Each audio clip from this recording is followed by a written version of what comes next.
আজ সকালবেলায় গেলাম মনটাকে শান্ত করতে। হ্যালো এভরিওয়ান, কেমন আছে সবাই? আচ্ছা, এই যে মিষ্টি ফুলটার নাম কি? তোমরা কেউ জানলে আমাকে বলো তো।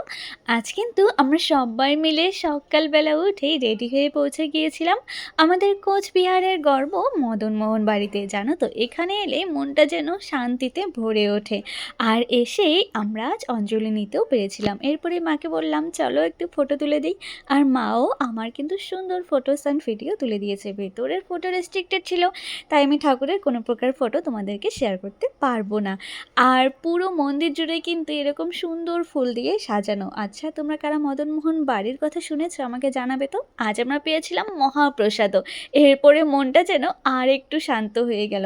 জানো তো, মন যখন অস্থির হয়ে ওঠে তখন মন্দির যেন একটা থেরাপির মতো কাজ করে। আর এরপরে সেখান থেকে বেরিয়ে আমরাও নিজেদের পেট পুজো সেরে নিলাম। এখন চলছি বাড়ির উদ্দেশ্যে। সো তোমাদের কেমন লাগলো জানাও। সবাই ভালো থেকো।